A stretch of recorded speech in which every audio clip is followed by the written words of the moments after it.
All right, so you were around from 79 on with the retreats, is that correct? Yes, first retreat I went to was March 1979. And was Clarence calling it Came to Believe then? No. I would have to look in my files. I have probably that original flyer, but it was not Came to Believe. Came to Believe was probably in the 80s somewhere, 1980s, after his death. They were called spiritual retreats. Actually, the original was Life Enrichment Retreat. That's what he called the original retreats. Okay. And so there hadn't been that many then, had there? No, he started the retreats with a lady named Annette Nelson in 1967. It was one a year that they had, and the only one they had was at Camp Florida, which was near Brandon, Florida. So it was, I mean, in 79 there probably had been less than a dozen retreats. So the next retreat that was really started was in 1981 in Amory, Wisconsin, Dale and Carol Morfitt. And I went along with Clarence and Grace to that retreat. So they were one a year, and then we started having two a year. When we got to the new facility, Camp Brandon was a very Spartan situation, and in fact, the first retreat I went to, I did stay with the bunk arrangement. There were 12 to 15 of us in a room, and a couple of guys snored. And the first argument Clarence and I ever had was the next retreat, the next year.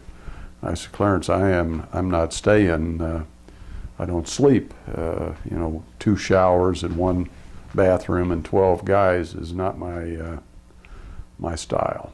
And so, oh, you got to stay at the retreat. You got to stay there. And I said, no, there's a Days Inn about 2 miles away, and that's where I'm staying. And so he finally acquiesced. I said, I'll be over there 7 in the morning. I'll be there till midnight, you know.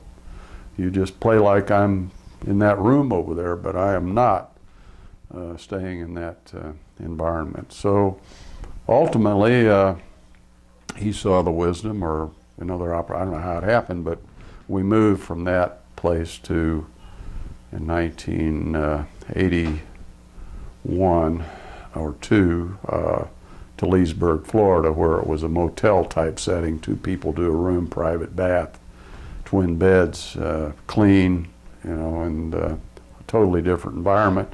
And that's when the volume of people actually increased. I mean, there were maybe 30 that came to those retreats in Brandon. All the women slept in one bunk area, all the men in another. It was not conducive to families, and that was part of the sale to Clarence. He said, hey, you know, family is not going to come and split up. One wife over here, man over here. And Sue never went to Brandon for that reason. But when we started in Leesburg with the private rooms, two to a room, why it really helped attendance and so forth. Now, when did it go to the Life Enrichment Center in Leesburg?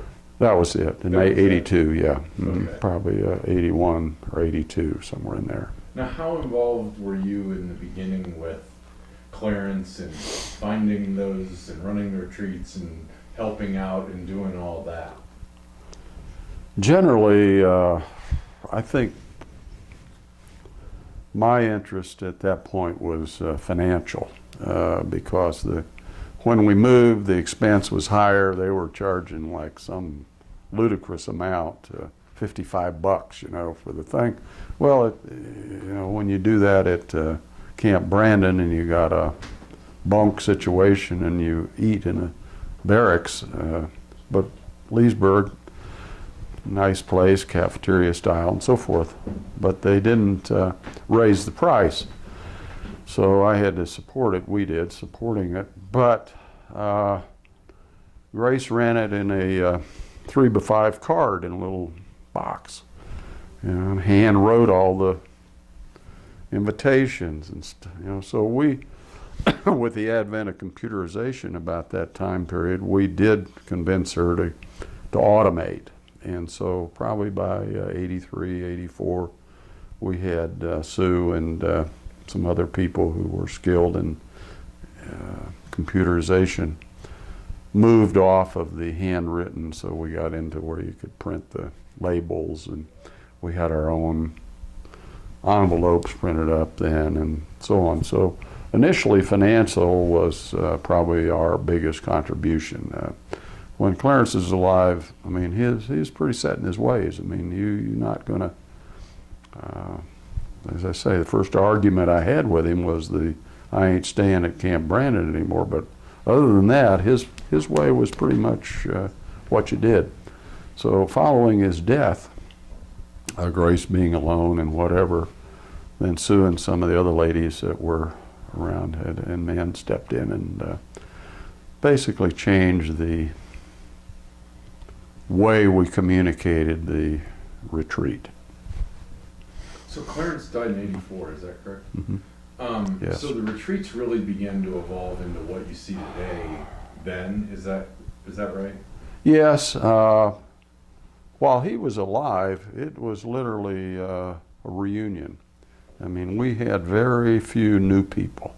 These were the old guys that had known him, and they came from around the state and other places, and it was just sort of a get together. And Harold Hill was alive then, and Liz Rogers was at the first. Harold Hill and Liz Rogers were at the first retreat I went to, prayed with me in 1979. So Liz has been around for ages too, even before 1979. But it was more of a good old timer get together, and weren't really focusing on the newcomer. It was a speakers meeting. Somebody spoke Friday night, somebody spoke Saturday morning. Saturday afternoon was nothing. You could go down to the Kmart or a baseball game or wherever you want to go fishing, play cards, whatever. Nothing on Saturday afternoon. Then Saturday night they'd have a speaker, and Sunday a communion, came to believe session where people talked about their retreat experience, lunch, and leave. So in the mid-'80s, in fact 1984, after Clarence's death, Grace and I got together and sort of the group conscious and said, we've got nothing going on Saturday afternoon. Why do we let people loose? I mean, let's take them through the steps. And so I had put together a series of readings out of the big book, a series of biblical readings, and a series of the book called Dr. Bob and the Good Old Timers had been written then, and Clarence was a part of that. If you read that book, you're going to see a lot of information about Clarence Snyder and Dr. Bob and the Good Old Timers. It ought to be required reading for anybody that wants to know accurately the history of early AA.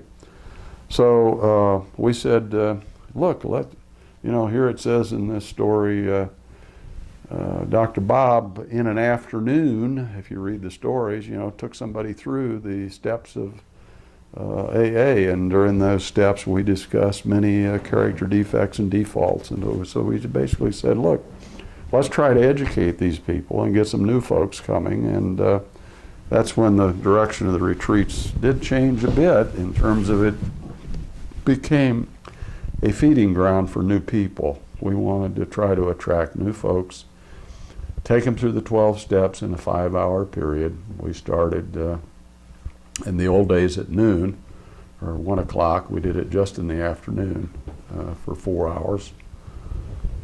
And then somewhere in the 90s or early 2000s decided, look, let's start earlier so we can do a little more thorough job. So Grace acknowledged that, and at Carol Morfitt's retreat in Amory, Wisconsin in September 1984 is when I did the first steps class at a retreat.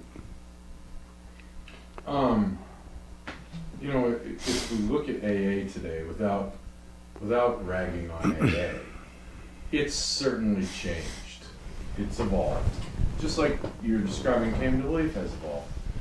But it's evolved away from what it was in the beginning. How has Came to Believe really maintained the integrity? How has it stayed true to that original concept, the original vision? Well, I think we practiced it from 1984 for probably 20 years. In other words, 6 of us were alive, the 6 being Dale and Carol Morfitt, Jack and BJ Rapp, and myself and Sue. And so and there were others at that time, Kathy Walker, Liz Rogers, who said, look, this is how the retreats ought to run. We had stayed true to the pattern of the 12 steps, biblically founded, Dr. Bob and the good old timers, going through that 12-step program. And then in the early 2000s, the 6 of us said, we've got to we're getting old, and we need to memorialize what we learned from the old boy, Clarence Snyder, and what he learned with Dr. Bob and, the early days and so forth.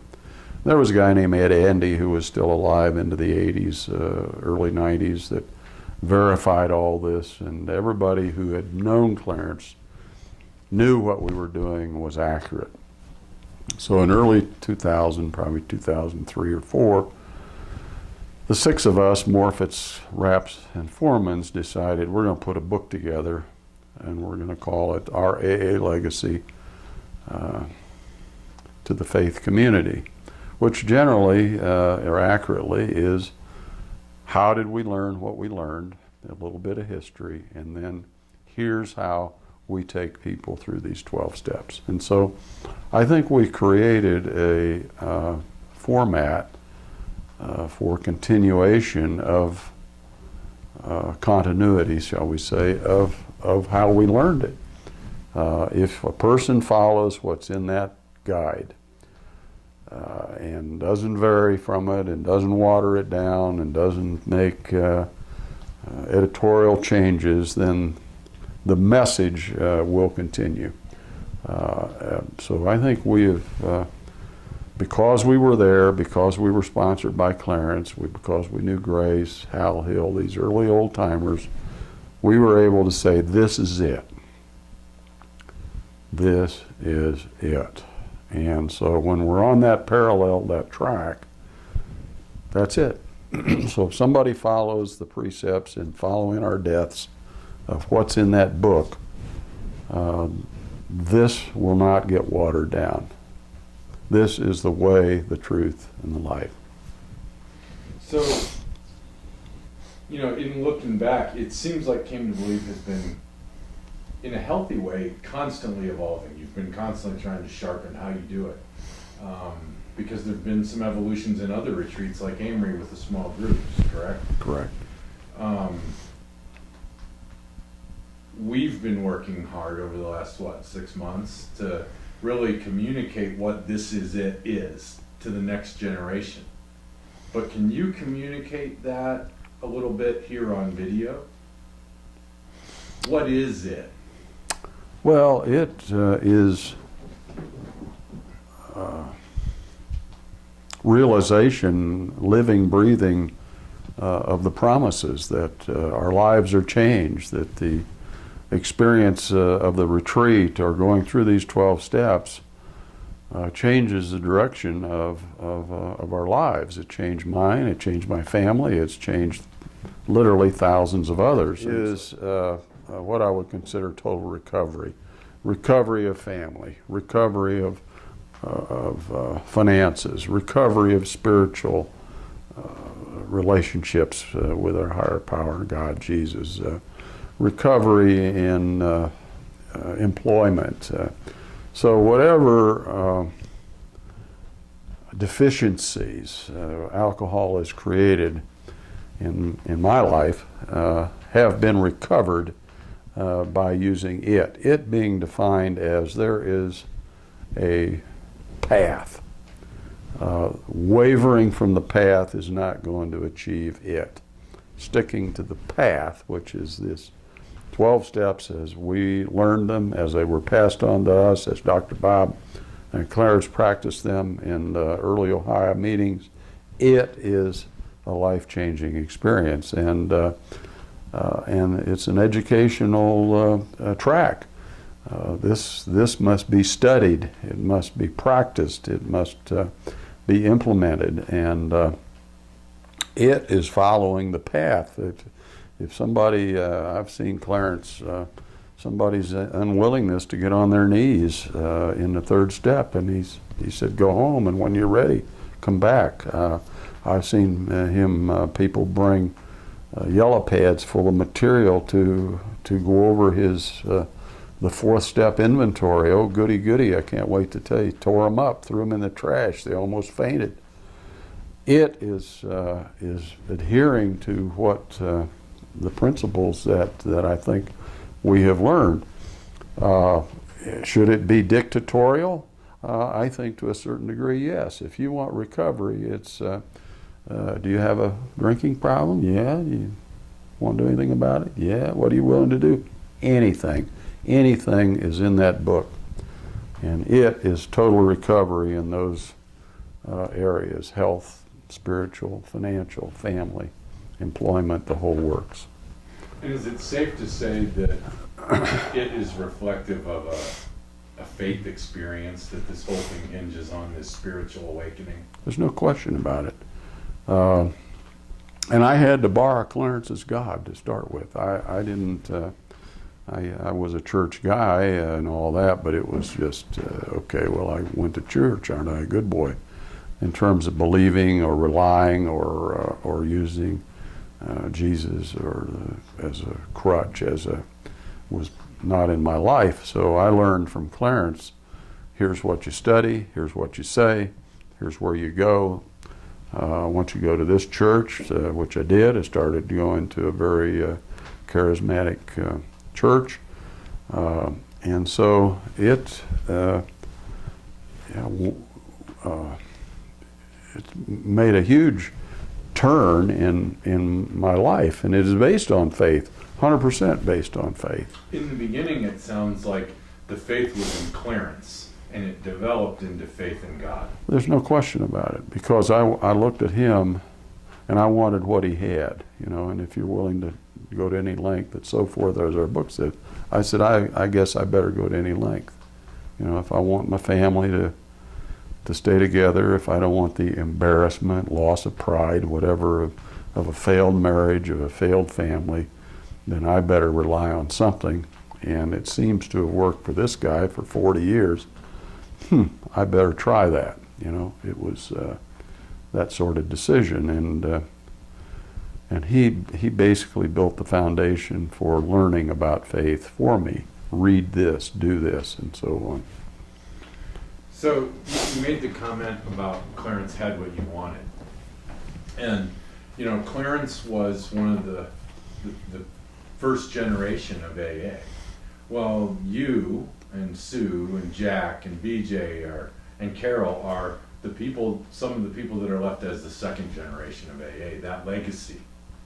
And I know from personal experience with our interactions that you all have something that I want. But tell me more about you personally and how that changed, that you got to witness firsthand in your own life, how your character developed and how it shaped your personality over the years. How can we capture for the people who Steve Foreman is on this video? Well, that's a good question. Probably go on for hours. It's going to involve several departments of my life. I mean, if you if you say financially, okay, let's talk about finances. Well, when I came in here was broke, and so by sobriety, by learning, by listening to Clarence, by studying, by going back to the basics, by getting re-educated, being able to be re-educated because I'm sober, that changed our whole financial condition. Because it allowed me to learn, it allowed me to retain, it allowed me to enhance. Again, all, in my opinion, through the confidence given to me by the faith I had in Jesus. So you talk about family. Family was disrupted. Over the years, that has been rebuilt. It's been rebuilt through study, through exploration, through new experiences. We, along the way, discovered this Imago relationship course of rebuilding marriages and learning to communicate and digging into your past and what are your childhood wounds and how does that, you bring that to your marriage. How do you marry the person you married? How do you bring, your children interact there? I go on and on. This is all an educational process. I think that the biggest problem I see in AA is the unwillingness of people to pay a price to change. That I'm just as happy as I can be going to my AA meetings, and I become an AA-aholic, and I come and I'm happy, I'm perfectly satisfied with my current condition. I was not satisfied with my current condition. I'm not satisfied with my current condition today because I want to keep growing and learning and earning and making transactions business-wise. My business has changed tremendously in the last 30 years, 35 years. So spiritually, so I've changed financially, I've changed in terms of the family, I have spiritual changes, tremendous difference from the old days of, I still have a bad habit of bad language. I'm working on it, probably working on that to the end of my life. But spiritually, we pray at meals, we pray under all conditions. Pray at night, pray in the morning, meditate, go read these meditation books. So this is a price I have personally paid that has resulted in huge dividends in those, at least those three categories, and I'm sure there are other categories. What I discovered early on was I had a lot of talents in various areas. Well, I got confused over which talents, but I went to an educational course on how to determine what you're good at. So you figure, okay, I went to Strategic Coach was the name of it. Went to Toronto, 4 sessions over a 2-year period, because I wanted to know what I'm good at and how to focus on that and how to grow. My comment to those who are listening is get off your butt and do something about it. If you're suffering in any area, get off your butt and do something about it. Click on Google and say, I'm poor, or whatever, and you will find 1,000 ways that you can determine what your talents are and how you can enhance them and use them financially. Relationships, Google that. I mean, you can go online now and get any topic on any subject you want. So you talked about the 4th step, because I think that is such a big part in not only your change, but everyone's change as they get sober, the 4th and the 5th step. But what you described was going through and identifying that issue exists and then owning it, not elaborating on it ad nauseum, not unpacking all of these individual incidents. But yet you seem to go on and explain that you did in other ways go on and unpack the incidents and the problems in some other vehicles. Is that true in life? Did with the Imago relationship building and learning to communicate and things like that. It wasn't just, okay, I did the fourth step and now I'm better, correct? Oh, no, absolutely. And it just may be that I'm built differently, or I don't think so, but that my desire was to improve the whole thing. The family, the finances, the health. My afternoon drink became joining a fitness center. So instead of being at the bottle at 5 in the afternoon, I would go to a fitness center. So 5-6 days a week, and that still happens today when I'm available.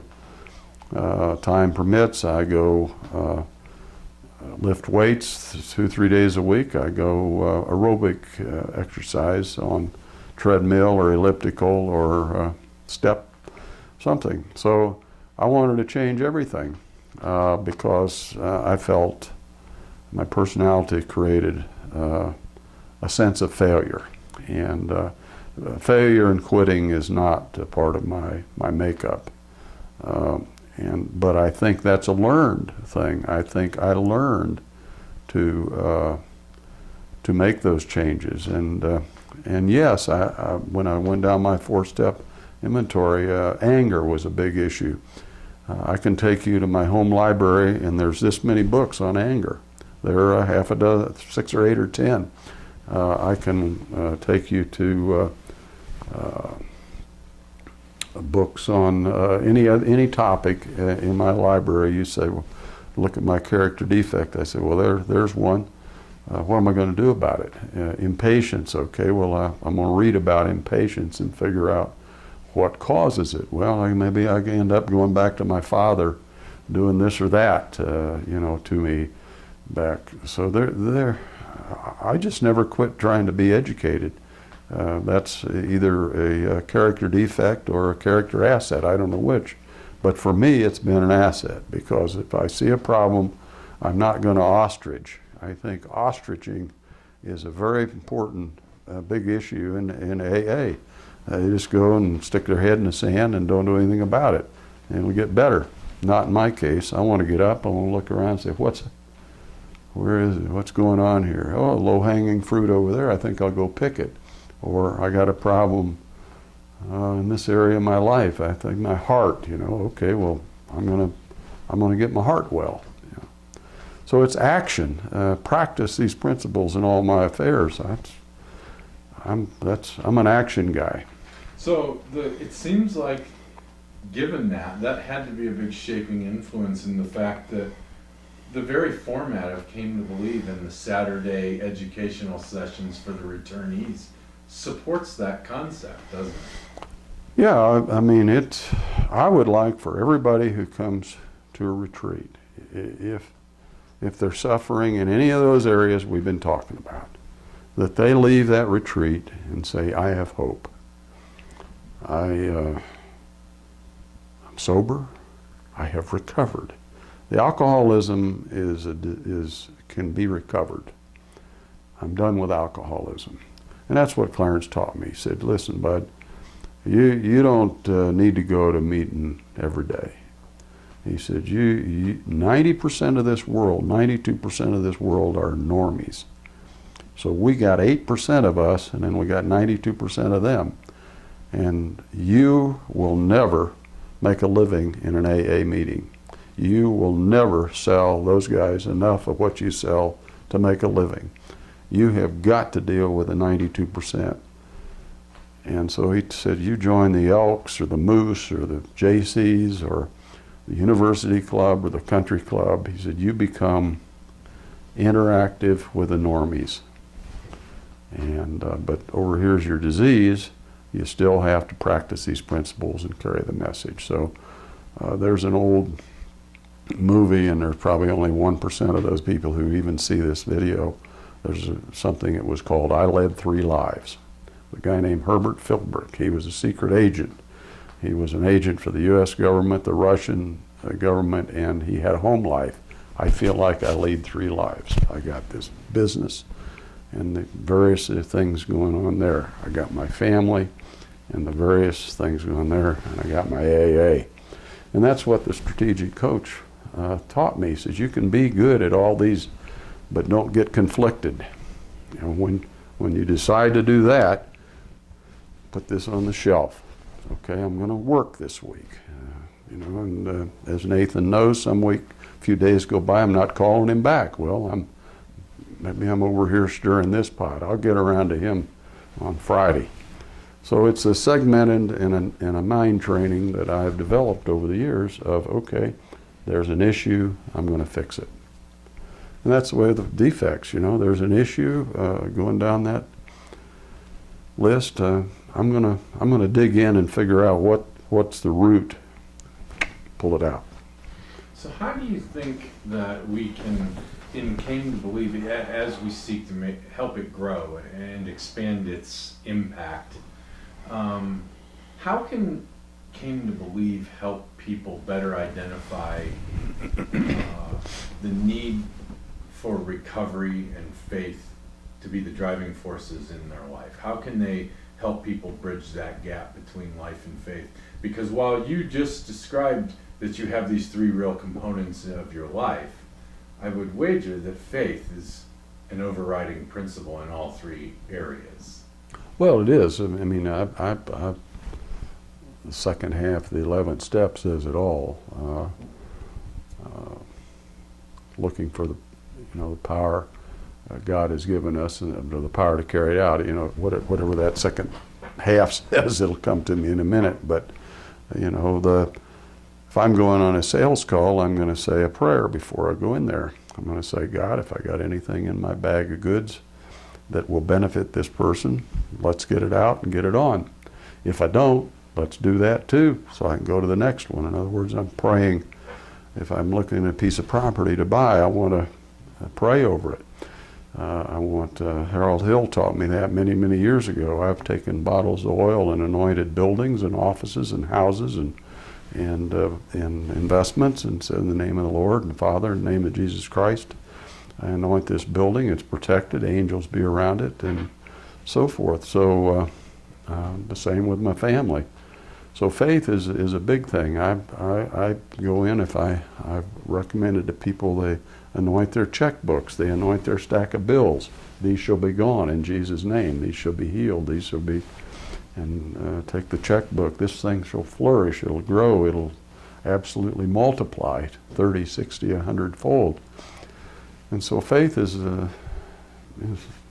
foundation. I mean, this is upon what it's all built. So I'm praying for God's will for me and the power to carry it out. That's what it is. What do you got in mind, God? Is this something I should be doing or not? If it is, make it smooth. If it's not, build a roadblock. And when I try to go around it, block me. If I try to go over it, kick me out. But get me the message quick, old boy, so I can go do something else that's profitable and more useful to your kingdom. So it's always a mental thing with me. Are we still qualifying people that came to believe? No, I don't think so. You mean like Clarence did in the beginning? He asked you those three questions. Oh, if they're going through the steps, absolutely. I mean, that's the first questions you'll read in the AA Legacy Guide, and we recommend. Yeah, we're qualifying them, but to come to the retreat, I don't sit down and say, hey, because I think that might scare the newcomer or whatever. But I just say, you want to go through these 12 steps and boom, boom, boom. Then you come to the retreat. When we get them in the step class, those three questions are asked. And we say, I want to hear you say it.